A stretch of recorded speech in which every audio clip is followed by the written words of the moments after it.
So we need to conclude the epic drama that happened in the last video, which was the little piece that broke off the tripod. The snow is melted and it's risen above 32 degrees. I'm out here. Wow. Not that I'm going to use it again because it's probably completely broken.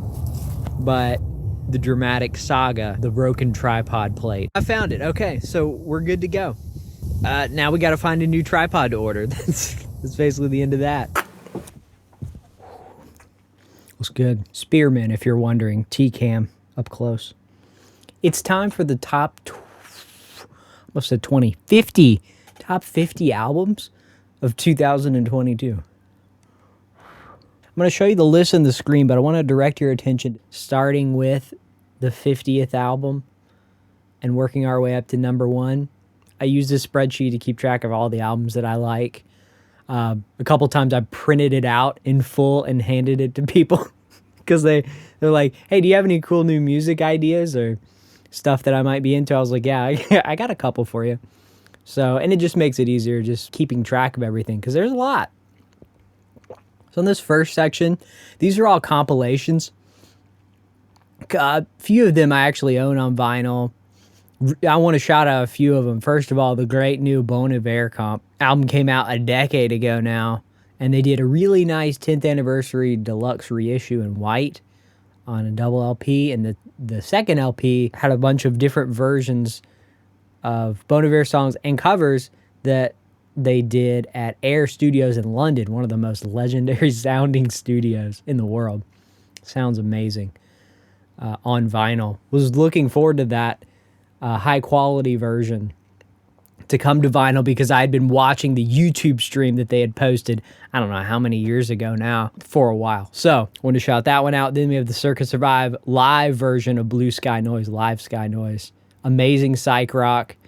I have one of the variants, but if you're not familiar with the old band Circa Survive, they're Circa didn't survive. They just broke up this year, but Anthony Green is the singer of that band, an amazing musician in his own right, been a band full of other amazing musicians, as he always is, in every project he's ever done.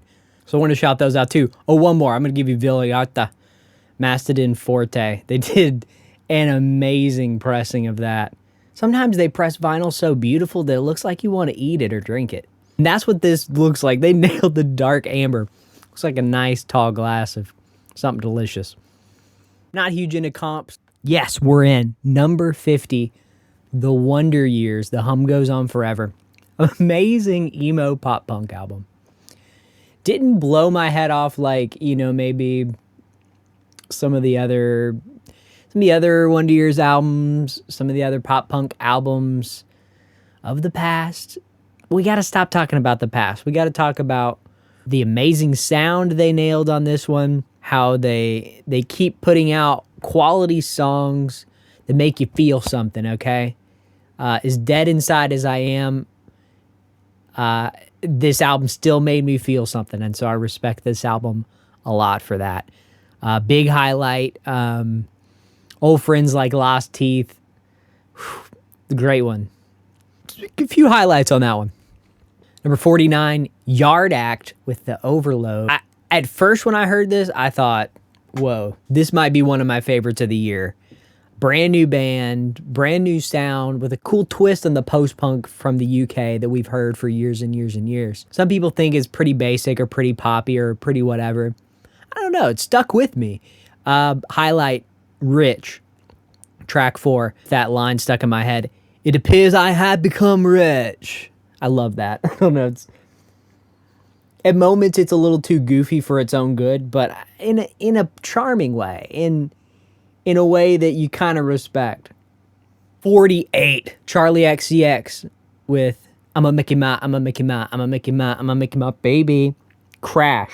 Amazing pop album. Were there better pop albums in my opinion? Yeah, but that's why I'm putting it towards the bottom here. All these 70 out of 100s are going to be kind of splitting hairs. Caroline Polachek and Christina the Queens, Rina Sawayama on Beg For You. Best one's Baby. I don't know, it's so catchy. Every time it comes on, it's so good. Lightning's a fun banger too. Every time I think of this album, I think of I'm a Mickey Mouse, I'm a Mickey Mouse. All right. I'm a Mickey Mouse. Ooh. Low Moon, one of my favorite bands from 2018. They're back. Low Moon, A Modern Life. Really good, like, dream pop, chill wave, indie, late fall, wintry vibe. Check out Dream Never Dies. It really gives you a good feel of how the rest of the album is, and that's the highlight for sure, Dream Never Dies. Man, but if you really want to listen to the good stuff, go back and listen to Thorns from their self-titled album in 2018. Special place in my heart, that album. Got all the records for it, got all the vinyl records for it, so I'm going to do a vinyl review of that album. Stick around for that one next year. Super cool indie rock album at 46, Soccer Mommy, Sometimes Forever. Dream pop, like, really experiments a little bit more than what you hear in most indie rock coming out the last, few years. This new generation of indie rock. Definitely a fan of what they did on Unholy Affliction, where they just totally, like, all bets are off. Now we're like a metal band. It's like lazy grunge, but with, like, pop vibe, but, like, apathetic. It captures so many different emotions across the album. Fun listen to. Just a vibe too. I got this way down the list. I'm going to regret this. 45, Rosalía with MOTOMAMI. This one should be up higher. I mean, Saoko, Hentai, that's a great one. La Fama with The Weeknd. I've been waiting for Rosalía to drop that pop album for a long time because underrated. Fantano was shouting her out in like 2017 or something. Los Angeles album, which is one of the darkest, weirdest flamenco albums and like genuinely fear-inducing. It's a scary experience to listen to. Love that. Then her like pop flamenco album, Malamente. Malamente. Chico. Malamente. Yeah. Oh, that was so cool. That whole album was so cool. And then MOTOMAMI this year. I'm impressed. Just like consistently putting out good Latin pop. Sorry, Rosalía, for putting you this far down. All right. Tim Heidecker with High School. I don't think it's my favorite Tim Heidecker album, but Tim Heidecker is the guy. One of the possibly the best podcasts in the world, Office Hours, most hilarious, clever, experimental and weird, cheeky, not for just the sake of being cheeky, but like just genuinely funny guys to listen to on that Office Hours podcast. And this album, the first song, Buddy, stuck in my head definitely, but Chillin' in Alaska's fun, Punch in the Gut, Kurt Vile, friend of his is on there, I love Kurt Vile. Great singer-songwriter album. A little bit of country and a little bit of comedy too. Just that little bit of tongue-in-cheek, witty, clever Tim Heidecker stuff. Fun little listen for sure.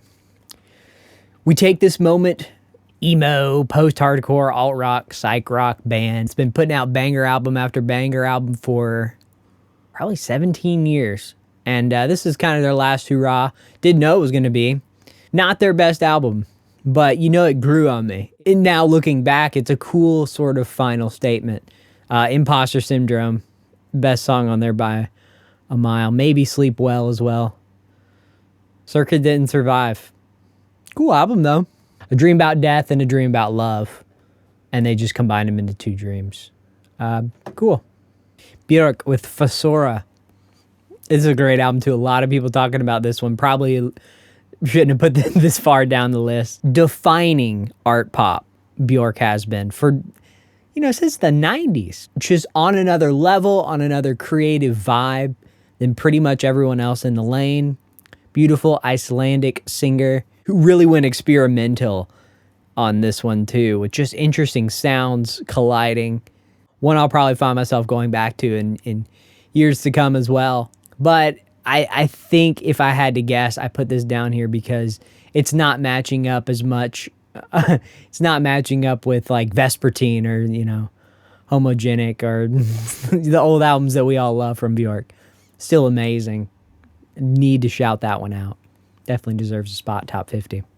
Look, Ancestress was definitely my favorite on the Björk. 41, Anaïs Mitchell, amazing chamber folk album. I was really into what she did on the Big Red Machine album with the Bon Iver and the National collaboration project. She really did an amazing job. Several of the songs on it. How Long Do You Think It's Gonna Last album. Definitely Bright Star. I was trying to figure out which song it was. Bright Star, track 2. Beautiful storytelling, pleasant to listen to, exponentially above so much background folky type music out there. Really did a great job on creating that whole vibe through the course of this album too. Self-titled Anaïs Mitchell album. 40, Soul Glow with Diaspora Problems. Wow. Hardcore punk screamo that will completely melt follicles of your hair off of your head. Whatever hair you have on your body off. First song, Gold Chain Punk. Hilarious. Cutting edge sound too. Really serious musicians who nailed some really goosed up hardcore punk. This ain't your great grandma's hardcore punk, okay? This is some serious hardcore punk. I know everybody's great grandma's into hardcore punk, so if your hardcore punk great grandma hasn't heard Diaspora Problems, you better be showing her, because it's gonna blow her head off too. Cool. This one, 39, is good. Sticky Fingers, LEKKERBOY. Sticky Fingers is like an Australian funky, soulful reggae vibe with indie rock. Where I'm from, that was definitely my favorite one on the album, but several highlights. We Can Make the World Glow, My Rush. Not as solid of an album as their previous one. Yours to Keep in 2019. That one straight up blew my head off. It was going to be album of the year if it wasn't for James Blake's Assumed Form in 2019. Yours to Keep, amazing. That's a grower too. Put that one on, you'll be like, okay, cool, indie rock with a little bit of a funky, soulful twist. And then all of a sudden you'll start hearing something else behind the music. And that's what it did to me. Yours to Keep is definitely one to check out. I wrote a really nice thing for it because it was going to be my 2019, like I said in that, it was going to be my 2019 album of the year. High voltage, jammy, and a lot of these still apply to this new one. You know, plucky, goofy, and fun. Reflectively bitter, sweaty and dark, steep and sweetly resolving. Yeah, they really do try to be pop and really resolve a lot of the tension that's in a lot of the indie rock. It's not like, it doesn't have that same sort of harsh edge around indie rock that you hear in most bands. Super cool. 38, Alec Shaw. I'm the only one who's ever talked about this on AOTY. Yeah, great sounding album. Kind of fun pop singer-songwriter vibe with a little bit of soul and gospel twist. Won't melt your face off or blow your head, but just a nice, background music. Sweet tunes. Great job, Alec Shaw, on this cool little album. A little bit of indie folk in there too. I forgot about that, some of the songs. Check out Mark Loops, because honestly, why shouldn't I recommend a song that has literally my name in it? Bonobo. 37, Bonobo, wow. Fragments. I thought this one was going to be my album of the year too when it came out. It didn't grow on me as much as I had hoped. Fun EDM album, but went chill wave. Went super put on headphones and zone out type music. Check out Tides with Jamila Woods. Oh my goodness. It sounds as beautiful as that album cover looks. It just kind of feels like floating on a wave. What does that say? Future garage? That's a genre? Like for the people who are building their houses in the future, this is what their garage is gonna, I don't know. Great album, check it out. Check it out if you're into house music. That's a genre? 36, Wilco's Cruel Country. Legendary Americana alt country band that did it in many ways before it was cool. Early, mid 90s with punk roots like the Ramones and beautiful 70s singer-songwriter vibes in there. Cruel Country is kind of back to that. It's really straightforward country, I would say. Definitely the song Cruel Country has been on repeat pretty much all year, but there's 4 or 5 I could recommend on this one if you've never even heard of Wilco. This is a great starter album, but also great for the long-time fans because they've been around, like I said, coming up on 3 decades. Great Chicago Americana album. Check out Falling Apart right now, because that's a vibe. That's really twangy and country. No, don't check out that one. Check out Tired of Taking It Out on You. That one is a good one if you haven't really heard Wilco, because you'll hear the country, you'll hear the indie, and you'll really hear the folksy tune, but you'll hear how intimate Jeff Tweedy's voice, thought-provoking lyricism. You'll enjoy that one. But it's no Yankee Hotel Foxtrot. But it's still pretty dad rock if you're into that sort of thing. I wouldn't go so far as to say dad rock, but definitely old school indie. We'll put it that way. Regina Spektor, Home Before and After. Amazing art pop. To me, I enjoyed this album after several listens. Up the Mountain, completely just strange, quirky, abstract, sort of personifying these rocks and mountains and gotta get in there. Got these cool little verses and just like Regina Spektor constantly nailing it with like these really cute indie girl vibes, but done in this really grand way on this album, unlike some of her other stuff. That was definitely grand, but this is grand on another levels, and that's due in part to the giant classical sounding strings and horns. Still her pretty and soft songwriting and beautiful voice. Absolute queen, Regina Spektor, Home Before and After. Definitely check that out. 34, Every Queen Needs a Good King. This is King Gizzard and the Lizard Wizard.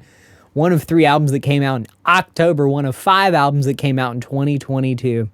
Now, I didn't listen all the way through to Made in Timeland in time to do this review, so I've heard great, amazing things about like the electronics and stuff they were doing in it. It would probably be right in here as well, and I kind of want to lump all these in together because they definitely deserve a spot on this list. I'm going to put Laminated Denim in here, though, in part because of the amazing vinyl box that they did.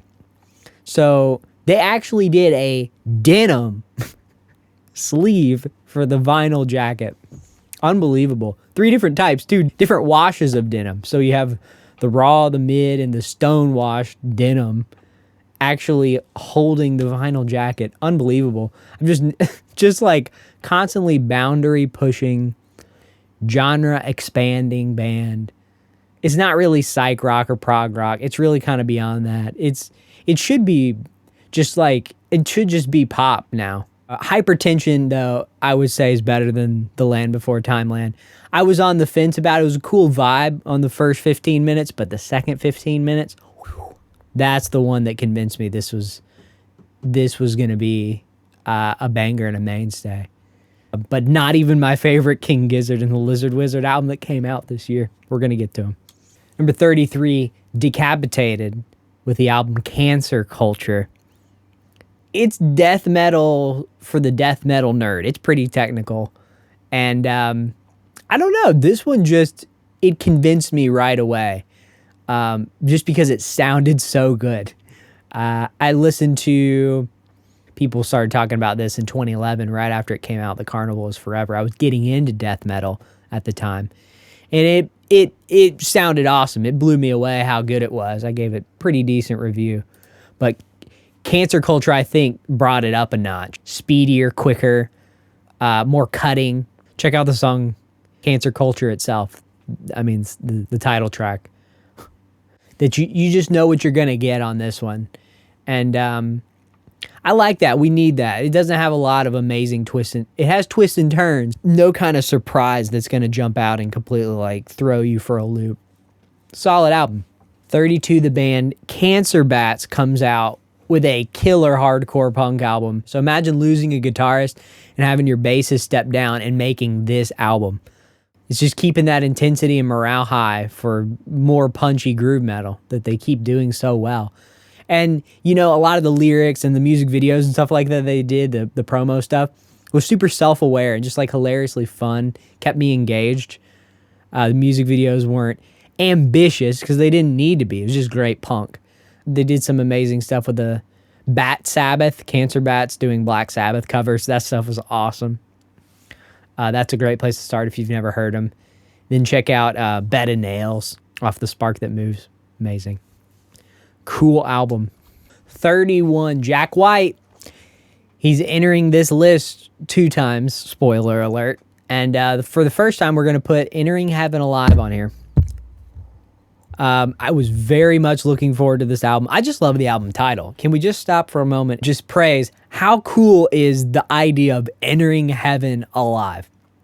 Just when I heard he announced, you know, that Fear the Dawn and Entering Heaven Alive, I was like, Entering Heaven Alive, that's going to be the one. Now, it's the more laid back one. It's not the banger that I thought it was going to be, but it's got good tunes on it. And Love is Selfish grew on me. If I Die Tomorrow definitely grew on me. Taking Me Back Gently. My brother likes that version better than the Taking Me Back regular version. Disagree, but it's a cool way to do it. I do agree with that. I don't know. I think the coolest one on there for me was I've Got You Surrounded. It's so cool. It was cool. There's some amazing fiddle stuff going on in this album and really folksy, like 1900s vibe, like primitive era days of recording and music. I do like a lot of what Jack White captured, and more than just sound, aesthetic, and really puts you in the room and puts you in this place and in this time. It kind of brings you back in a futuristic way. He's just so good at capturing that. Amazing blues rock, folk, but definitely not my favorite thing he's ever done. Are we at 30? We're at 30. Shout out to St. Paul and the Broken Bones from Birmingham, Alabama, my hometown where I was raised. The Alien Coast. Really cool mix of soul music, just pure, beautiful soul, and electronic. A little bit of funk in there too at times. Check out Minotaur. Do you think the first song is one of the coolest intros they've done to an album other than Crumbling Light Posts? 3000 AD Mass. It's futuristic soul is what it is. It sounds exactly like the cover too. It's one of those. Definitely give them a listen.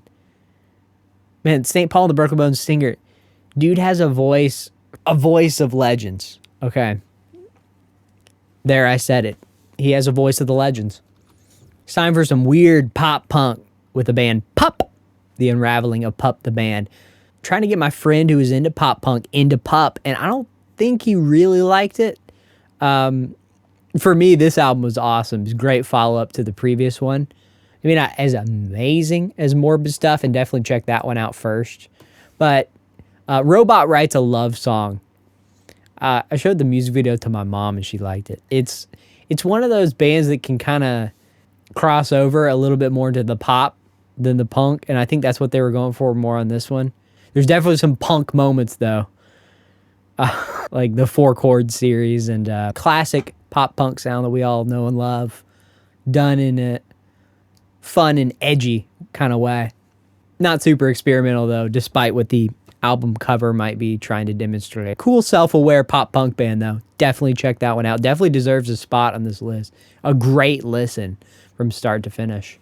Man, 28, The Mountain Goats. Why does this band keep growing on me year after year after year? So many albums since the 90s, too. First time I heard them was maybe a half decade ago. Girl I was talking to was listening to No Children and some of the old songs that they did in the Mountain Goats did in the 90s, and knew every word to it. And I was like, that's so weird. Not off-putting, but it definitely caught me off guard. And this album caught me off guard, too. I was expecting more of like a folk vibe, and it went more folk rock vibe, and I was really impressed with it.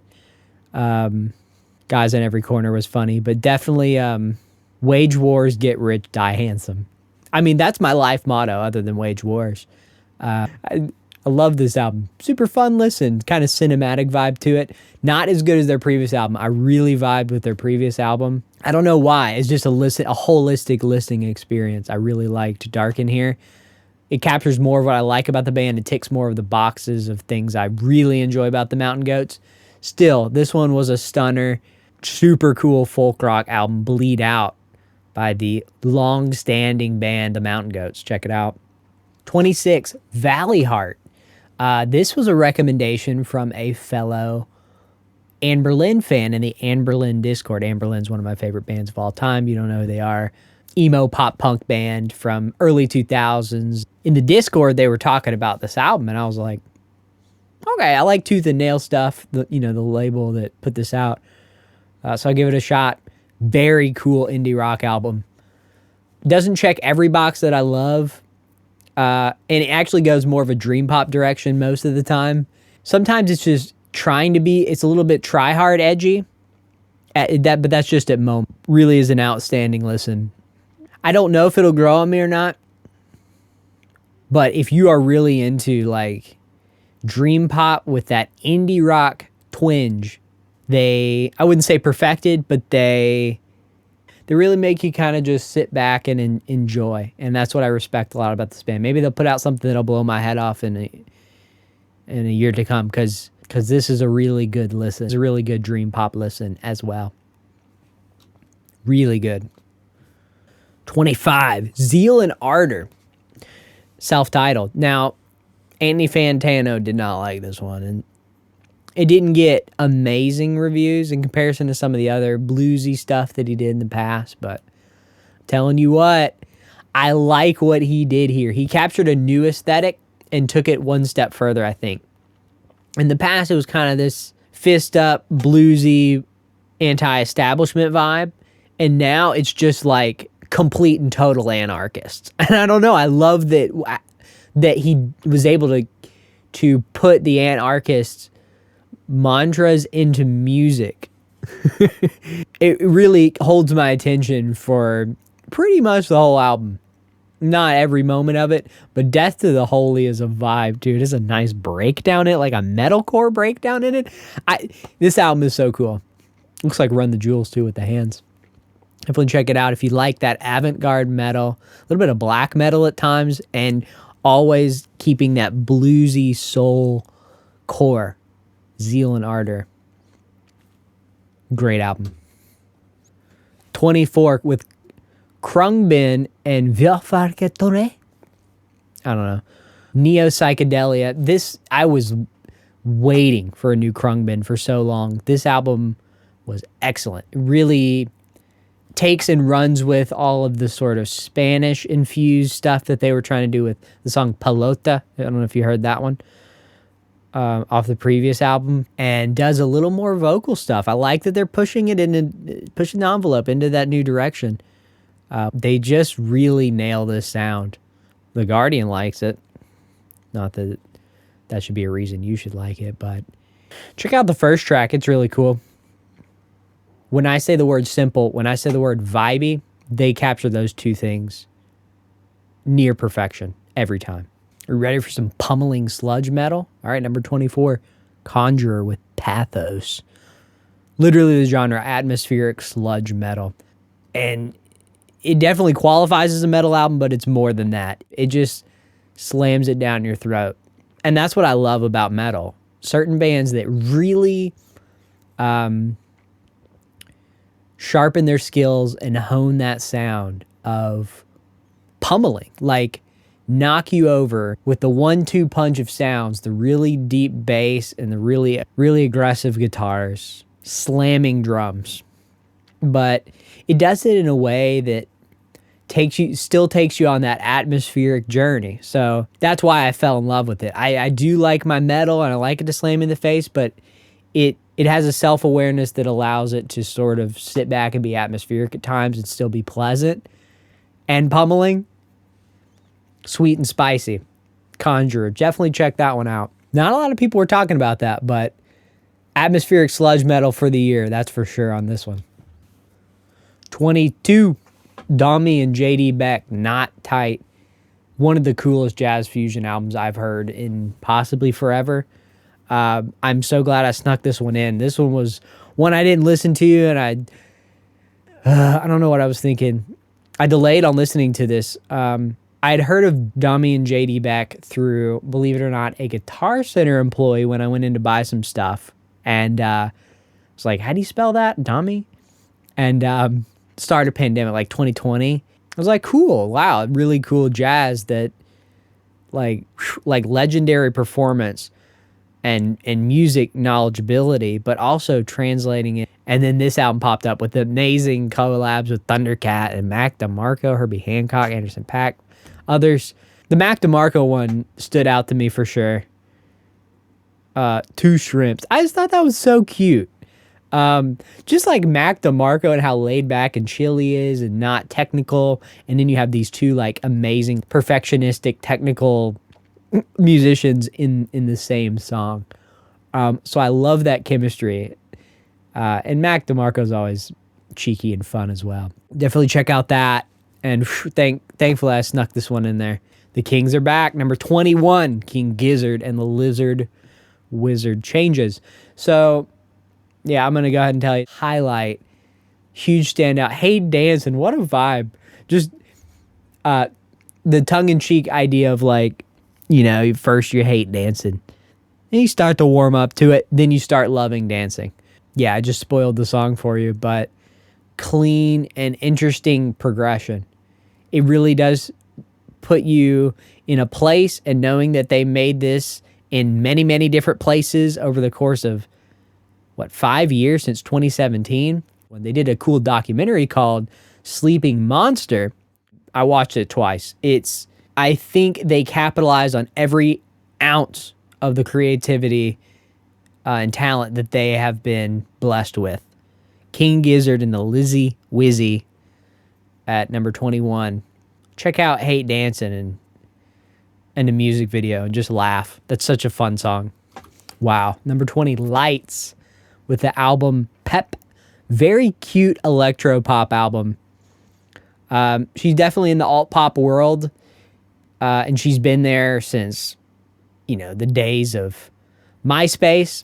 Absolute queen with Prodigal Daughter. Baby, I'm back. She is doing so many cool things for pop, and such a strong and attractive personality that we need in the mainstream pop, crossing over and doing. Lights continues to not just be inward and self-focused, but outward, very active on social media, and keeps blessing our eyes and ears with amazing art projects. This is no exception. Baby, she's back. Empowered feminism with a sleek, take no prisoners pop aesthetic. Love it. Oof. 19, we got to talk about the Dallas Cowboys. Now, you've heard of the Dallas Cowboys, but have you heard of the Dallas Cowboys? I got a magazine that's really cool. Check this out. A large part of why they sound so unique, bridging mathcore, prog, tech, noise rock with violin, is because the close band and ethos the Dallas Cowboys share. I do really enjoy this album. A lot of people were describing this album as filling a Dillinger Escape Plan-sized hole in their soul. And I really do think that's a good description, because it is that mathy stuff that we love from Dillinger Escape Plan or Sixth. I love the band Sixth. But I think they're pushing it in a little bit of a different direction, too, with this sort of organic instrumentation. Almost like Black Country New Road, what they did, the Ants album.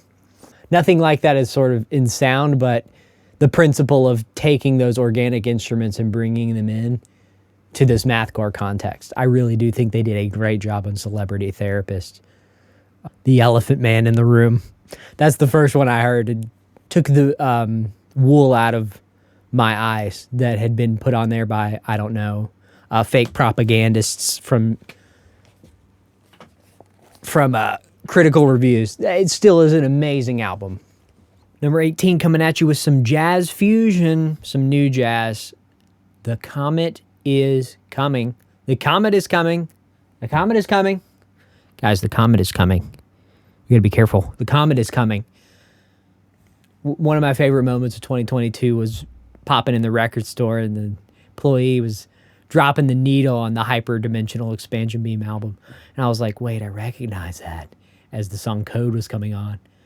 That is one of my favorite ones on the album because it's so iconic. Definitely check that one out. The wackiest dubstep-y song was definitely Pyramids. And it's not just weird for the sake of being weird. It's actually super tight. Cool jazz fusion with electronic vibes in it. Super well done. Impressive album by a jazz label, Impulse. Please check out these guys if you haven't. If you like any sort of jazz at all, I don't care how old or young you are, you need to hear The Comet Is Coming. Ah, man. Black Country, New Road, Ants from Up There. A lot has been said about this album over this year. One of the top albums of the year. Definitely for good reason. Incredibly well done. Beautiful music, too. It's something... Concord is such a beautiful song. Place where he inserted the blade. It really is mind-bending, some of the stuff they do with the folk instrumentation, with the indie rock, with the aggression and hard-hitting passion and emotion in the music. And all of a sudden, it kind of just pulls back and takes you on this cool little melody ride. These guys are so cool, and I'm super sad to hear that one of the singers left the band because I was really looking forward to hearing more from this band. Cool album cover, too, with just the aesthetics of that. I don't know why the texture of that and the three-dimensionality of that looks so cool. I love that it really does feel three-dimensional in the way it was created. But my favorite song on the album is definitely Snow Globes. People think the drum fill on it and the drum solo is crazy. They're wrong. It's beautiful. That is some of the most real... Real's not the word. Ideal is the word. If you're a drummer, you know what I mean. You just hear drums being played as fast and as loud and as technical as possible. It's so cool. That song, and it never exhausted me. Every time I hear it, I just want to hear more. That's what I've been waiting for a long time, because my dream indie rock band would do something like what Snow Globes does in every single live performance. And not just for the sake of having a cool drum solo, but because it ties in at a climactic moment in the album, right towards the ending of the album. It really does hit this apex at this drum solo. You got to check it out. Enough. Norma Jean with this metalcore album, Death Rattle Sing For Me. Check out Spearmint Revolt. Once again, Norma Jean, a band since 2002, different singer back then, and this album sounds so good. Such a dynamic and in-your-face, ready to take on any album, any other metalcore album that I've heard in the last 10 years, easily. It's so forceful and takes no prisoners attitude, but it's also got like soft spots too. And I love it when they take you on that journey. It's not just in your face. You have this sort of calm in the eye of the storm, and then you're able to prepare yourself mentally. And that journey that they take you on in this album is really well executed. Death Rattle Sing For Me. Check out Spearmint Revolt. Big Thief with Dragon New Warm Mountain, I Believe in You. That took me a few tries to get that one right. But you need to check out Simulation Swarm. I'm glad Anthony Fantano shouted that one out, because didn't really hear people talking about that one. Just listening to the album from cover to cover, that's the only melody that I could pick out after the first listen. The rest of the songs are outstanding. But that one, dun, dun, dun, dun, dun, dun, dun, dun, dun, dun, dun, it touches a place in my soul. That's so good. Spud Infinity's cute. And there's so many cool like dream pop moments and like indie rock moments, but it was touching. It was indie folk with a really personal touch and good contrast, good dynamics. And they really goosed it up with a giant, I mean, how many songs? With a giant 20-song track list, and stand out. Not perfect, but definitely a huge standout indie folk rock, alt country album for 2022. Kendrick is not your savior. I don't know if you knew that. I don't know if you guys knew this, but Kendrick is not your savior. This is the one everyone's been talking about. Seriously, Kendrick Lamar, you can use the word legend, and and it almost be an understatement of how much he's impacted rap and just like culture and all these things. To Pimp a Butterfly is one of my favorite albums. Not too much more that can be said about Kendrick Lamar and To Pimp a Butterfly especially, or Damn, or any of the great albums by Kendrick Lamar. Mr. Morale and the Big Steppers is definitely a new album from Kendrick Lamar. It definitely deserves a spot on the top list. I think it really did take elements of Damn up a notch. If we're just looking at it from a songwriting perspective, it really is amazing. Some of the lyrical chop that Kendrick Lamar has and the ability to just be honest in storytelling. Just a breath of fresh air. Now, if I'm going to critique it, Morale and the Big Steppers, that is not To Pimp a Butterfly. I have no critiques for this album. This album's going back on the shelf safely. I think my problem with Morale and the Big Steppers is that if you just look at it in a vacuum, which you can't, I know, but if you just look at it in a vacuum for just a second, you'll just kind of see this guy who's kind of peeved and done with the entertainment world and the music industry, just like, I'm going to do me, I'm sorry. And it just kind of was a little bit off-putting in just the generic sense of he's kind of done with like being a music personality and just wants to make music. The music is still excelente, but it's just off-putting to keep hearing, okay, yeah, we put up these high standards for Kendrick Lamar and he feels like he's never going to meet them. That makes me sad. So it's more concerning than a critique. It's really not a critique. I'm very, very concerned, Kendrick. I hope you're okay, bud. Hope you're getting enough sleep and drinking your water and in Compton, California, because I know we don't need you, but, you know, you have a family and you have stuff going on that you need to take care of. So I hope that whatever you do in all your endeavors, I hope you're able to do them with the excellence that you need to, and I hope you do them well, because you give us so many great albums over so many years. Good job, Kendrick. Great production. Going to be a legendary album. People are going to be talking about this for decades and decades to come. All right. We know Kendrick's good. Come on now. Who are we kidding? Oh, you're going to get on here with some YouTuber to listen to how much he loves Kendrick Lamar. You can go to any other channel and listen to that. I'm going to talk about number 13, Julian Lodge, View with a Room. Amazing jazz album. He's a jazz guitarist, Julian Lodge. I've listened to him since 2015, 2014 maybe, 2015 probably. He plays acoustic guitar perfectly. He plays electric guitar perfectly. If I could play guitar like anybody in the world right now, Julian Lodge. Smooth jazz, like perfect smooth jazz, jazz fusion. What's the song you need to listen to, though?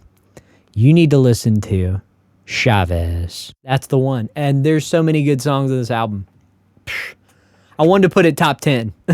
It's just almost that I've heard better from him, so I don't want to make it seem like this is the greatest thing in the world. And there's so many other good albums that I want to shout out, that I'm about to shout out.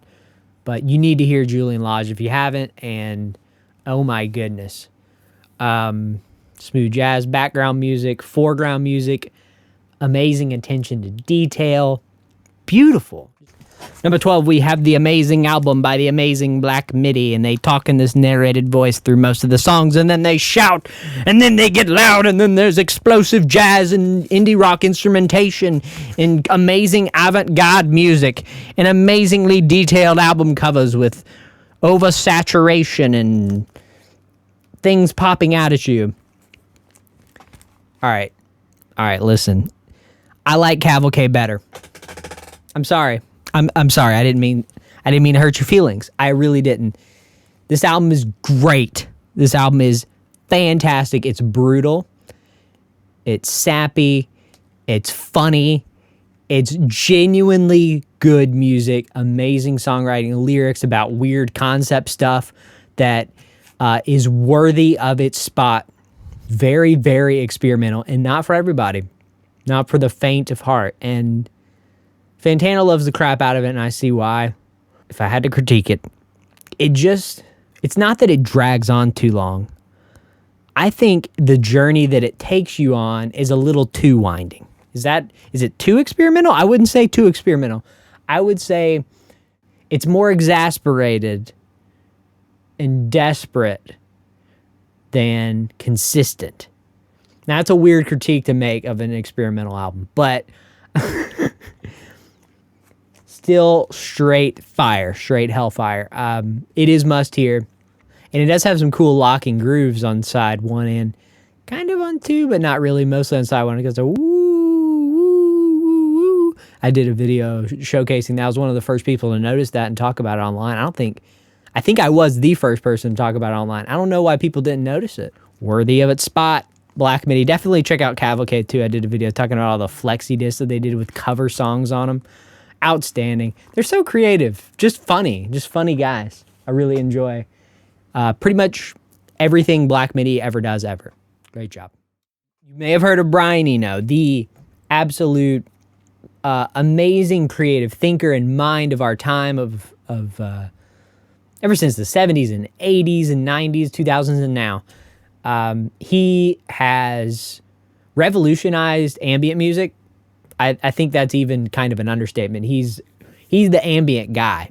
Okay, so Roger Eno, his forgotten brother, I guess, is doing outstanding modern classical stuff. I wouldn't say forgotten. He's not forgotten. We know Roger Eno, but I just feel like he doesn't get as much of the shine. I think the NPR folks and some of the modern classical people do know and love Roger Eno, but oh my goodness, this is an album to zone out to, if there ever was an album to, or to kind of piecemeal and look at some of the nuances of. It's for anybody and everybody. It's so cool what he did with bringing his, like, there's some videos of him doing some of these songs with his family members. I think it was Bells. I think it was, so it was the song Bells, track 7, but track 6 is the one you need to hear, The Turning Year. So good. I like what Brian Eno did, his brother did too earlier this year. To me, it's not as, I don't know. It just didn't touch me in the same way that this album did. Maybe I'm just in a phase of life where I gravitate more towards this type of stuff than I did the Brian Eno experimentation with more vocals and more DIY approach that he did in his album. I like what Roger Eno captured in its sonic chef's kiss of gorgeousness. Just didn't squeak the top 10, but don't hear me saying this ain't one of the best albums I've ever heard ever. Amazing album. Anthony Green, boom, done. I listened to this album on a road trip for the first time. I was on the road when this album came out because I was very much looking forward to its release. Outstanding. Wow, like Anthony Green of Circa Survive and Seosin and The Sound of Animals Fighting and all the stuff he's done over the years, the solo stuff, continues to amaze me. This is no exception. Beautiful marbly swirl vinyl here. Listen to 2020. Yeah, listen to 2022. No. Listen to Don't Dance. Kind of just a little bit of a punk attitude, but definitely pop and sweet, and got that sweet high voice that just like emotional and raw and gritty, but sweet. Just a sweet guy. It's just fun. And what a seriously toned album too, just because of all the stuff he's been dealing with the addiction stuff. And man, he really is trying to reach out, and he really has gotten help, and he really is in a better place. And but the stuff he talks about dealing with on this album and some of the other albums too over the years, it's just like, it's from a place of rawness that translates into art that doesn't hold back. So really respect and love Anthony Green. Great job, bro. 2022, which was taken off of streaming, unfortunately, on Spotify in 2022 because of the LS Dunes band that ended up doing 2022 their way. Anyway, this album is a must listen, in my opinion. Man, we're cracking right into the top 10. Number 9, King Gizzard and the Lizard Wizard. We're back. We're not even to the best one yet, and you already know what it is. Take a deep breath. Ice, Death, Planets, Lungs, Mushrooms, and Lava. And they have vinyl variants of each single one. They have an ice variant, a death variant, a planets variant, a lungs variant, a mushrooms variant, and a lava variant. I had the mushrooms variant, but I decided against it because this one sounds just as good. This is the recycled black wax. Now, it's not black, as you can see, that looks gray and marbly. But against my black shirt here, yeah, it's very gray. So I was like, I looked at this in the record store. I was like, hey, is this the black or is it the right one? Is this what is it? And he was like, oh, yeah, that is the black. It's just recycled black because it's a black eco mix or whatever. Still sounds sick. Super impressed with this album. Okay, I'm going to be honest. It is a great album. I love it. It's top 10. I didn't like this at first. I was like, oh, I heard Mycelium. I was like, what? Heard Ice 5 and I was like, so weird. Why are they using weird chords? Then I heard Magma and Lava and I was like, okay. I might vibe with this. Hell's Itch. I'm like, okay. Iron Lung. Holy moly. Whoa. That was the first song I had heard of it, and that was the one I got excited over the album for. Iron Lung that's one of the songs of the year, too. If it wasn't for there's another one that's even better. Iron Lung. I think it's King Gizzard perfected. I really do think they captured something magical on that. It's not just magical. It's like what's so good about every single band member and so many things that they've done right over the years. Just captured on one song. And it's super long. It's long enough. It's not too long. And it leaves you wanting more too. Great bridge. Ambrose's bridge. So good. Inglise 710 too. Great closer. It literally, one of the genres is jam band. It is. That's what it is. They use the 7 Greek modes. Every single musical mode that there is. And this is going to be one you hear about for decades and decades to come too. Promise you that. Wow. Heidi Heidi Ho with me. Jack White, Fear the Dawn, number 8. What on earth is Jack White doing? Oh, I know what he's doing. He's revolutionizing music. He's just doing good things. He's just, like, if you look up the definition of good person, it would just say Jack White under good person. Such a cool artist. He's doing experimental rock on this. A little bit more than, like, earlier stuff, but not, I wouldn't say more experimental than, like, Boarding House Reach, which absolutely that album, I think the experimentation perfected on that one. Such a cool vibe, but he's sticking with that theme on the follow-up to that one, Fear of the Dawn. One of the 2 double albums. What's the trick? To making my love stick. What's the trick? So many cool guitar licks. So many, like, cool sounds that, like, instantly are ear-grabbing, are, in my opinion, unlike what any sort of guitar stuff that anyone else is doing, because he actually cares about music and he actually cares about people.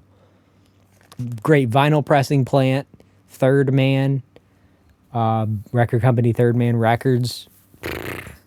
What more can I say? Listen to Fear of the Dawn, because the drums on that snare hit sound, I don't know why, it evokes things out of me that I've never felt. It's so cool. Check it out. Fear the Dawn. Oh, I got this for $8, by the way. I was like, I don't know if I'm going to buy it on vinyl. I love it, but it sounds excellent on vinyl too, but definitely worth $8. Are you kidding me? This be worth $30. This is great. Wow. Number 7, Orville Peck Bronco. Why did I sleep on this guy for so long? I listened to Pony and I was like, cool. Yeah, it'd be cool.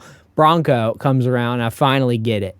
And I finally get it. I wake up as he's doing what Elvis and Johnny Cash did for music, and he's doing it to a new audience. He's the country rock, outlaw country singer-songwriter guy. I just think, Come On Baby Cry. Yeah, it's It's moving how good Orville Peck is. Scary good, scary talented. And a 15-song album that really stands out in the landscape of music and music history. This album is going to be one that people reference. Surprised it's not ranked higher. Maybe he comes out with something better and then this one gets big in the shadows of whatever he makes next. But this is the moment where I realized that, I mean, basically what Sputnik's saying. Orville Peck isn't hiding behind the glitz and glam. He is glitz and glam, but he's also sadness and joy and human and so many other wonderful and real things. Through his music, he's invited us to be a part of all of it and saddle up and enjoy the ride. Love it. Orville Peck Bronco. Check it out. Daniel, I'm not going to make it. Go ahead and go on without me. This is an old post-hardcore song title. Yeah, that's the one you need to listen to. They said, I'll just tell you this. They recorded, by the way, they recorded this whole album live. They captured something really unique that hasn't been done before, and especially in a post-hardcore scene. But they, on the song Daniel, they did something literally just because they wanted to, a chant of oh no, yeah, yeah. They just wanted to do that in the song. Outstanding. Great job, Emery. Number 5 is time for Pine Grove, one of the best alt country bands ever. Can I say ever? I'm going to say ever because this album, wow, I thought this was going to be my album of the year. Pine Grove, 11:11, alt country indie rock. Listen to the song Alaska. I think that sums up what's so good about Pine Grove. This was technically the first album that came out after the pandemic because Marigold, the album that came out in 2020, was right before the pandemic. And in my opinion, Marigold is a pandemic album. Like the stuff he talks about, life feeling endless and when it's over, green split opening jacket. That's so cool. I think there's an argument to be made that Pine Grove is a little simplistic at times, or maybe too repetitive, or maybe too caught up in a sound that's kind of old. But they do it good regardless of any of those critiques. It's good. Like, it's solid. Like, it's not trying to push boundaries. It's trying to hone in what's so nice about this genre. They do such good work, and they really do care about the causes that they support, and I really respect that. I always tell people about Pine Grove, and then the favorite Pine Grove album of mine, Cardinal. I got every pressing of that. I'm going to review that too on vinyl. That was fun to hunt down because there was several different variants, and one of them was the same color blue, and it was a weird issue where I had to figure out light blue and dark blue, but they look very similar, so we'll get into that soon. But 11:11 is top 5 album of the year for me. Wow. They released the guitar tabs on this. I gotta say this. They released the guitar tabs before the album came out. Again, they did this on Marigold. And they had the fans send in covers playing the tabs before the album came out. Just such a cool idea. Cover the song with the lyrics and the tabs. That's all you get. And people came up with some amazing covers. It's impressive what this band continues to do. Years to come. I need to see them live. You know, they're not a perfect band by any stretch. And there's been accusations hurled at them and like chainsaws thrown at their head. And I think because this band continues to do the right thing and continue to choose to be good people, I think I can continue to support this band. They're making some great alt country indie rock. Definitely top 5. All right, here we go. We're getting underneath the top 5. Whoa, here we go. And this is number 4, LS Dunes. This is one of the best albums of the year. LS Dunes, Past Lives. I have it on vinyl. I have every single vinyl variant of it. But we'll talk about that later because I just got this ultrasonically clean. It's cool and edgy emo. Super group. It's Anthony Green from Circa, Survive and Seosin. Frankie Iero from My Chemical Romance. Travis Stever from one of my favorite bands of all time. Coheed and Cambria. Tim Payne and Tucker Rule, both from Thursday. wow, just not doing the most like experimental per se thing in the world, but like I said, cool and edgy. I think the weakest point is some of the mixing and the buried vocals and how they kind of push it back. But when they said they wanted it to sound like cool elements from each group without being, you know, heavily identifiable individually, I think they 100% accomplished that. Strong points from each of the artists show, and there's so many moments you'll go, oh, that's Thursday. That's like, oh, Circa Survived progression, or that's a My Chemical Romance, or a Coheed and Cambria harmony, or the Seos in aggression, or Anthony Green and Frankie Iero's solo stuff. It's so cool how they brought all those elements together.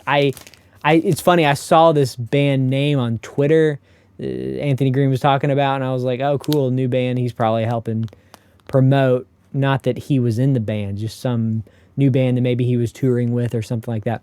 No, this was his band. So I was immediately all in once I heard the song 2022. That's the one you need to check out. Just listen to 2022. First song on the album. You really should listen to 2. You should also listen to Permanent Rebellion. Because, wow. That's just such a cleanly produced, well-executed Ellis Dunes song. People are going to be referencing that one decades and decades to come, too. But 2022 is my favorite. Wow. If I can't make it till 2022, let's see how long I can swim. Sometimes I wish he had just left me on the night I tried to disappear. Whew. He goes, Anthony Green talks about on interviews and stuff that how hard it is to play that song just because of how real it is to him. You know, battling, you know, the issues and stuff that's plagued.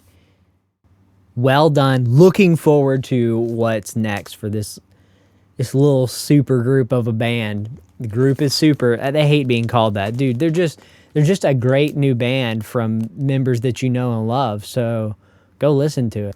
Cool band that's worth your time and investment checking out. Vinyl sounds great too. I got a couple of them I need to listen to, so looking forward to that. We're not even to top 3 yet. I'm going to shout out Amberlin Silverline, but that's an EP. My goodness. This is one of my favorite bands of all time. They're back. They were on hiatus since 2014. They said they'd never come back. We're done with music. That's it. Amberlin's over. Amberlin ain't over. They're back. Silverline EP. Wow. The song Asking was definitely my favorite on that. One of my top songs of the year. It's just so satisfying. It ticks all the Amberlin boxes, but, you know, watching this band develop and, you know, write some of the best stuff of their career and then go through these long and winding deserts and still write good music and still have prominent places in my regular listening habits for years and now a decade and a half. Unbelievable. It's just, so if you're an Amberlin fan, you'll know what I mean when I say that it's got the intensity of Vital, the catchiness of New Surrender, the ambience and the mood that they captured in 2014 Lowborn. And it's just sweetened with the melodies of like the newer Anchor and Braille stuff. Because that's cool that that's playing a role in the Amberlin stuff. I was curious to see if that would happen. Love Anchor and Braille. Amazing indie folk. So I'm shouting that out, but that's an EP. Now bear in mind, with the rest of these top 3, we're splitting hairs. We really are. I just did a switcheroo on one because I had this one as my album of the year at one point. And, you know, things happen. Other albums pop up. But Voyeurist by Underoath. Wow, they captured something futuristic on this one too. But in a pop, in a catchy way. In a way that where no holds barred, like full frontal aggression. Band-Aids ripped off of old stuff that Amberlin or Underoath was dealing with. Now they're full throttle ahead into whatever's best for the guys in the band. Wow. Like, same thing with Amberlin. Watched these guys since mid-2000s, and they really are coming into their own, be able to do the music that they love, and it's sounding killer. Beautiful, Coke green vinyl. I'm going to open up the jacket because the jacket's actually the coolest part of this. Really hoping this shows up on camera. So they wanted to do a really cool O-card jacket that slides. Please show up on camera.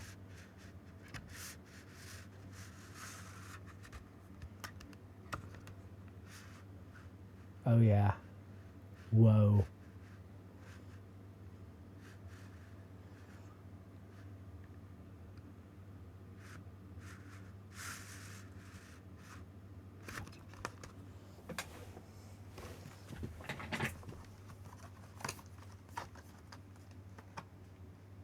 There you go.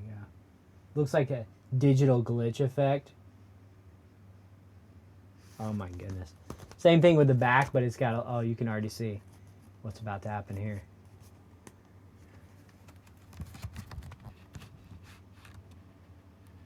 Whoa. This is the logo. Put it across the middle. If you do it slower, it looks even creepier. What the heck? It's so cool. Looks even cooler in person. You kind of have to experience it. Amazing artwork, but came out early on in the year too. That's why I thought it was going to be my album of the year. And they did a whole series of podcasts with Bad Christian guy, Emory guy, Matt Carter, talking about Voyeurs and the recording process, the thought process behind making it. Like almost all the guys in the band got interviewed and talked about it and how it's different than previous albums and focused all their attention into making a good album in a way that wasn't selling out, even though that's not really the right word. It's like they made good art because they wanted to, and they're doing it on their terms, and just love it. Ghostmane feature on here. Ghostmane is actually a huge Underoath fan. And they still do the post-hardcore naming thing. I'm pretty sure I'm out of luck and have no friends. Yeah, We're All Gonna Die is definitely my favorite, but Hallelujah, Damn Excuses. My favorite is We're All Gonna Die. We're all gonna die. Don't pretend to be alive. Talking about Spencer's bouts with addiction and stuff, and like the band's journey through all these weird worlds that, you know, ended up putting them where they're at. Outstanding album, Voyeurist. Cool sentiment too about, you know, the fact that in 2022, you know, we look back and watch how we become sort of a voyeuristic society without getting too philosophical, like, you know, observers and watching things unfold rather than, you know, taking action. And every generation has their own struggle with this, but it really is true. And being aware of that voyeuristic mentality and sort of snapping out of it and getting back into an active state of mind. Wow, just such a cool album. Got me in thought already. Number 2, and this was in 2022, Omnium Gatherum, King Gizzard and the Lizard Wizard. It feels like this was written in the 70s, for all I know. It is such a cool, variety-filled, fast-paced at moments, then laid back, kicked back and chill, and then all of a sudden it's aggressive and metal, and then all of a sudden it blows your head off with a cool melody and like a pop song, and like, wow, like it continues to impress me after listen after listen after listen after listen. It just continues to be one of those albums I know we're going to look back on and say, wow, this was like end of pandemic, like, okay, now we're going to write music together in the same room again vibe after not seeing each other for a long time vibe. And actually this album's so good, I'm just going to let the vinyl album just go ahead and review the rest. So what do you think about Omnium Gatherum?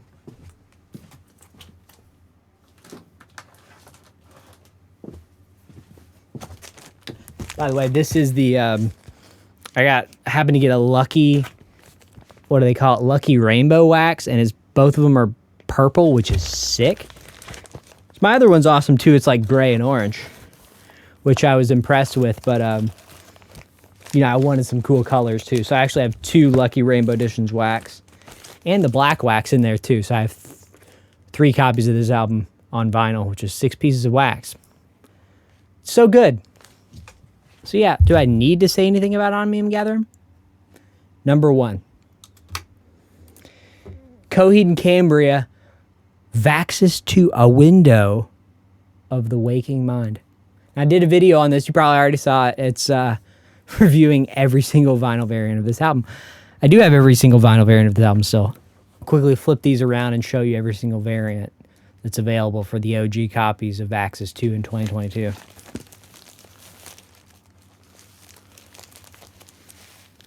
See if I remember from memory, the Tranquil Sea Blue, the Electric Blue Indie, both of these Indie, the Orange and Blue Marmalade Glow, oop, the Baby Blue Glow, kind of like a cool marble, not marble, what do you call that? Swirl? Ooh, that's the tour exclusive variant that I was able to hunt down. Someone who actually went to the tour because I missed out this year. Bummer, but happy to get this too. Super clean sound, actually my favorite sounding version of it. And the Orange and Pink Swirl, which is the same as the Revolver Edition Orange and Pink Swirl, which is stupid. I hate Revolver. Screw Revolver. Revolver sucks. This is a sucky pressing too. I don't know if they had anything to do with it, but yeah, definitely a sucky pressing. Amazing album. Number 1. Favorite album of the year. Oh, I didn't put it up on the screen. Vaxis 2, rock album of the year? Soulful, delicate, extremely dynamic. Emblematic. Enigmatic. Epic, groovy, intensely fuzzed out, and fun to listen to through any speakers. I'm looking at the track list and I'm going, not a single miss. Ridiculous. Listened to this obviously several times now, having to listen through every pressing and and listen to the streams too the night it came out. Man, which one do I pick? I think I'd be remiss if you didn't listen to Shoulders. It's just the one that blew me away right off the bat. I knew it was going to be a banger of an album. I just knew it. I knew when I heard Shoulders. The best Coheed and Cambria production they've ever done. Best songwriting perhaps ever. Maybe not my favorite ever, but like, how do I can't critique it. When critiques pop up for this album, they immediately vanish because I go, are you kidding me? This is so good. Like the fact that they were able to conquer and get past the experimentation and this sort of idea of what Coheed and Cambria is and actually strip all that away and throw it in the garbage, because this is who they are. They're so good at capturing the genre meshing blends of yeah, alt rock, prog rock, and synth pop and all those things, but like they really aren't defined by any one of those things. So yeah, that's it. I'm done. That's it. That's top 50. Wow, what a year. Top 50 albums of 2022. How has your 2022 been? I mean, were you able to dive in some crates or spelunk the caves of the internet to find good new music that came out this year? In the next video, I'm going to be talking about the top 100 songs that did blow my head off. And these songs, I got the creme de la creme. I'm not stopping anything short of something worthy. Stuff that I'm going to replay for years and years to come. Drop your top 3 down below. Looking forward to sharing that with you. Thanks for hanging out with me today, and whatever you do, keep on grooving your way.